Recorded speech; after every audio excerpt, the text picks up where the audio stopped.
Do you know how to purify water in the wild when hiking? If not, don't worry. In this video, we'll teach you everything you need to know. Purifying water is an important skill to have when hiking, especially if you're going to be in a remote area. There are many ways to purify water, and in this video, we'll discuss the 3 most popular methods: using bleach, using iodine tablets, and using a filter. We'll also talk about which method is best for different situations. So whether you're just starting your hiking journey or a seasoned pro, make sure to watch this video.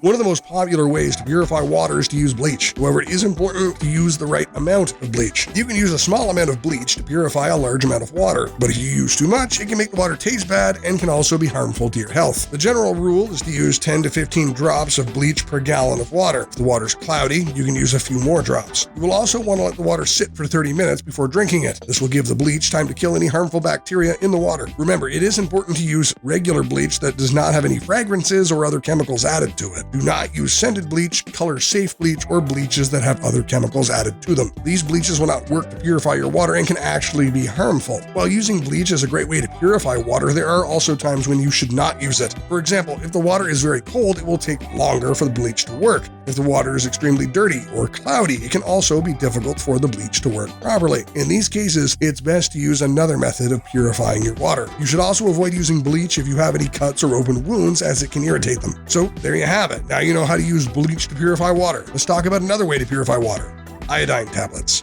Iodine tablets are another popular way to purify water, and they're very effective. Iodine is a chemical that can kill harmful bacteria, viruses, and parasites. It's important to know that iodine does not remove any dirt or debris from the water. So if the water is extremely dirty, it's best to use a filter first and then treat it with iodine tablets. To use iodine tablets, simply follow the instructions on the package. Most iodine tablets will need to be dissolved in water before you drink it. You will also want to let the treated water sit for 30 minutes before drinking it. This will also give the iodine time to work and kill any harmful bacteria in the water. Iodine tablets are a great way to purify water, but there are also some downsides to using them. For example, they can make the water taste bad. They can also be harmful if used in large quantities, so it's important to follow the instructions on the package and only use the recommended amount. Iodine tablets are also not effective in treating water that's extremely cold. So if you're hiking in an area where the water is likely to be very cold, it's best to use a different method of purifying your water.